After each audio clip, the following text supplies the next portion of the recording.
O Palmeiras visitou o River Plate, fez 2-0 no primeiro tempo e poderia ter voltado da Argentina com a classificação, não fosse o segundo tempo contra o time argentino que veio para cima. O Palmeiras claramente caiu de produção, tomou aí um golzinho, poderia ter tomado um empate caso aquele pênalti do Everton fosse realmente dado, e volta com um 2-1 na mala, jogando em casa, ainda é o favorito, mas poderia ter sofrido menos contra o River. Hoje a gente vai falar sobre as mudanças no esquema do Abel, como que o Andreas Pereira melhora e muito esse time, a bela fase do Flaco Lopes, do Vitor Roque, e como o Palmeiras pode usar alguns aprendizados desse jogo para ganhar o próximo lá no Allianz Parque e ir de vez para a semifinal da Libertadores. Eu sou a Clay, jornalista em formação, e bora já falar do jogo. Vamos falar aqui da escalação, fechou? Bom, na escalação do Palmeiras, o que eu vejo de diferente para os últimos jogos que eu acompanhei foi realmente a entrada do Andreas Pereira.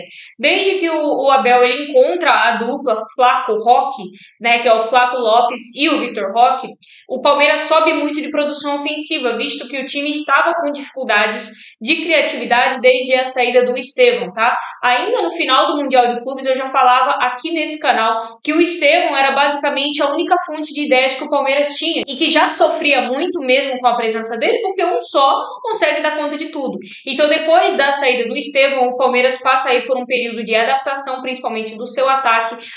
Os jogadores que foram contratados ainda não corresponderam, e aqui estou falando especificamente do Sousa e do Facundo Torres, né? Eles são contratados, são jogadores de ataque, mais pelas pontas, só que eles ainda não mostraram de fato ao que vieram, né? Não são jogadores que chamam a responsabilidade nem nada do tipo. A gente tem a má fase do Rafael Veiga, a gente tem o Maurício que não assumiu esse papel de 10, né? Ele não é esse cara que joga pelo meio campo, que vai ser o maestro do time. Então, do meio para frente, o Palmeiras tinha vários probleminhas de peças mesmo para entender como que esse time, como que esse ataque iria se reinventar. E aí vem a surpresa, né? O Flaco Lopes, ele começa a jogar ali um pouco atrás do Vitor Roque. Antes um era o substituto imediato do outro, então geralmente o Vitor Roque começava as partidas jogando e o Flaco Lopes entrava no segundo tempo, principalmente quando o Palmeiras precisava jogar bola na área, visto que ele é um excelente cabeceador, né? Ouvia-se muitas críticas ao Flaco Lopes, inclusive pela falta de habilidade dele com a bola nos pés, mas tudo isso muda quando ele começa a jogar junto com o Vitor Roque.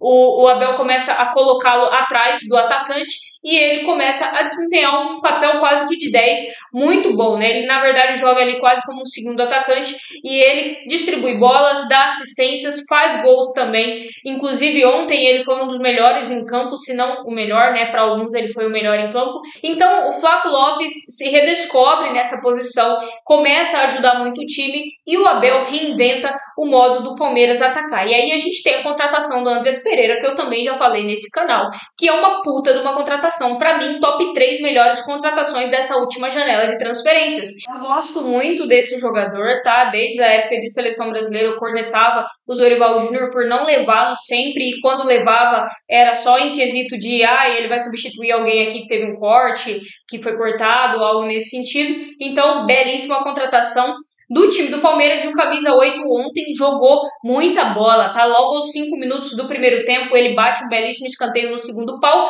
Todo mundo estava indo pro primeiro pau. Gustavo Gomes se desvencilha da multidão, fica livre, consegue cabecear, a bola quica no chão, tira qualquer tempo de reação ali do goleiro Armani, e isso faz com que o Palmeiras, com 5 minutos de jogo, consiga abrir o placar e já estar em vantagem diante do River Plate. E o Palmeiras demorou até para fazer o segundo gol, porque vinha dominando muito bem a partida. O que a gente viu é que com esse novo jeito de jogar do Abel, a gente tem praticamente um 4-4-2. Aqui no Flash Score, a gente tem uma formação de 4-2-3-1, onde o Aníbal Moreno e o Lucas Evangelista são os dois volantes ali na frente da zaga. À frente nós temos uma linha com 3 meias, que é o Andreas Pereira, o Flaco Lopes e o Felipe Anderson, e o Vitor Roque na referência. E esse sistema tático, com essas peças, ele pode te fornecer variações ao longo da partida. Então, muitas vezes, a gente vê o Andreas caindo pelo meio também, porque ele é um nato camisa 8, que pode fazer a função de 10 também. Ele tem um passe muito qualificado, ele bate muito bem na bola, enfim, ele é um jogador para mim que é um puta de um jogador, vai se destacar muito no futebol brasileiro, sul-americano, e eu acho sim que o Ancelotti deve levá-lo para a seleção brasileira, não em caráter de substituto de alguém que foi cortado, mas sim como um dos principais meio-campistas, porque esse moleque joga muita bola, fez muita diferença no time do Palmeiras. Logo em seguida também ele tem uma falta que ele bate, o Armani meio que assustado, defende e cai para dentro do gol, né? Poderia ter sido aí um golaço de falta dele. Depois ele tem um chute de fora da área, que se não fosse um jogador do River Plate desviando no meio do caminho, certamente também teria sido uma chance clara de gol do Palmeiras. Então o Andréas definitivamente faz muita diferença, foi um puta do reforço. E eu arrisco dizer que ele é até um reforço um pouquinho mais elevado do que o Richard Rios, porque o Richard ele tinha muita pegada de marcação e ele chegava à frente, também batia de fora da área, só que a qualidade da bola parada do Andréas faz com que ele esteja um nível acima pela sua qualidade ofensiva também, não só de meio-campista, não só de marcador. Gostei muito do Abel ter matado os pontinhas, né? Como eu citei em algum momento aqui do vídeo, o Sosa e o Facundo Torres ainda não mostraram a que vieram. Então, você mata os pontas, você mata aqueles jogadores que ficam jogando só nos flancos do campo, você preenche o esquema com meio-campistas, como por exemplo Felipe Anderson, que também joga pela ponta, mas que também cai pelo meio, o Andréas, que eu acabei de citar, que é um camisa 8/camisa 10, então ele também pode jogar como meia pelo lado direito, que foi o caso aqui que o Flash Score está mostrando que ele jogou. Então isso tira um pouco da profundidade, da correria que o ponta pode te oferecer, mas te abre um leque de qualidade de passe, qualidade de marcação, qualidade em roubo de segundas bolas, tá? Importante dizer que no primeiro tempo, esse povoamento do meio-campo do Palmeiras é tão importante que faz com que o River erre passes. O River não conseguiu construir jogo pelo meio, foi obrigado a abrir a partida pelas laterais e nos laterais nada conseguiu fazer. O time do River ontem parece que a bola queimava muito no pé dos caras e eles não conseguiam construir nada de muito relevante na partida. E é justamente num roubo do meio-campo que o Palmeiras consegue construir o segundo gol. Ele sobe um pouco para pressionar a saída de bola do River. O Andréas rouba a bola, toca para o Flaco Lopes, que dá uma bela assistência para o Vitor Roque, que finaliza gol do Palmeiras, segundo da partida. E, como eu disse, demorou para sair esse segundo gol. O domínio do Palmeiras era tanto que poderia ter feito até 3 nesse primeiro tempo aí, que não seria exagero nenhum. Agora, quando a gente fala de segunda etapa, a gente vê um time que decaiu muito fisicamente. Com os 2-0 no bolso, o Palmeiras pensou mais em se defender, então baixou mais as linhas, ficou um tempasso sem atacar o River Plate no segundo tempo. A posse de bola foi praticamente inteira do River. O Palmeiras basicamente se defendeu. Eu acredito que o Abel demorou para mexer, ele demorou para renovar o gás do time, e aí o River foi para cima, mas sem de fato grandes chances de gol. E aí eu vou falar rapidinho sobre o lance, o suposto pênalti que o Everton cometeu no jogador do River Plate, que só não foi dado porque este jogador em questão estava impedido. Tá sendo muito polêmico, tem gente falando que realmente foi, tem gente falando que teria sido roubo se o juiz tivesse dado. Minha opinião, eu tendo a pensar mais que foi pênalti do que não.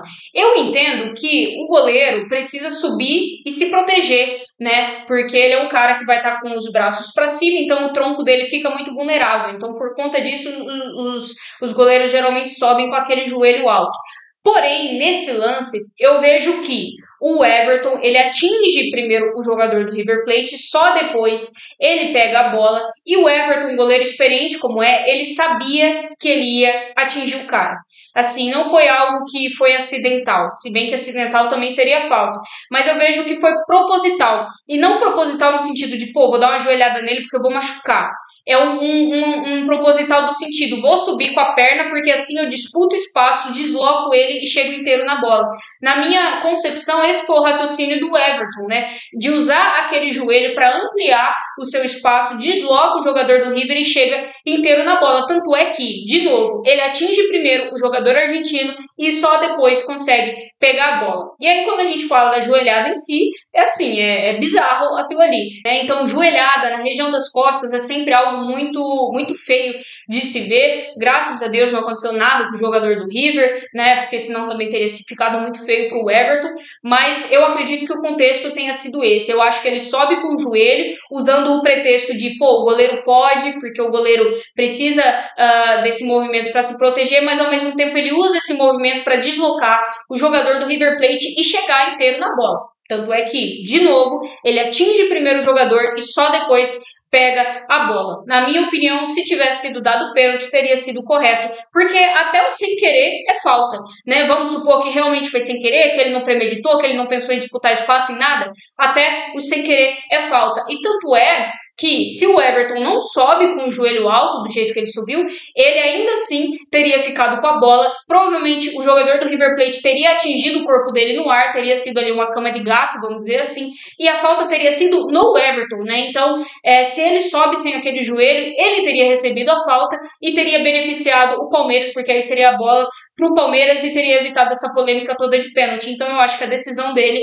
de subir com o joelho alto daquele jeito não foi uma mera coincidência, não foi simplesmente para se proteger no ar, foi para disputar espaço, deslocar o jogador do River Plate, chegar inteiro na bola. Portanto, na minha opinião, o pênalti teria sido correto. E aí é isso, o final de jogo foi um Deus nos acuda, quase pênalti pro River, o zagueiro deles consegue um chutaço de fora da área e desbloqueia aí pelo menos um golzinho para eles. A gente sabe também que jogos cuja defesa é muito fechada, uma forma de você tentar fazer o gol e tentar abrir essa defesa é com um chute de fora da área, visto que o River não conseguia entrar na área do Palmeiras com lances realmente de qualidade. No finalzinho do jogo, o Borja tem a oportunidade, ele vira o corpo batendo, a bola desvia ali num defensor do Palmeiras, sai, caso ela não desviasse, muito provavelmente ela teria ido em direção ao gol e poderia ter levado um perigo claro, e isso mostra que o River perdeu por 2-1, mas perdeu lutando. E no jogo da volta vai vir com a faca nos dentes, porque agora a responsabilidade de jogar em casa, de defender o resultado, vai ser do Palmeiras. Porém, isso pode ser um ponto positivo para a equipe do Abel Ferreira, porque o River vai sair muito, vai dar muito contra-ataque, para que Flaco Roque, né, a dupla Flaco Roque, consiga construir jogadas ofensivas e talvez matar de vez o confronto e avançar para a semifinal. Deixa nos comentários o que você achou. Se você chegou até aqui, deixa o like, se inscreve no canal e eu te vejo no próximo vídeo. Tchau!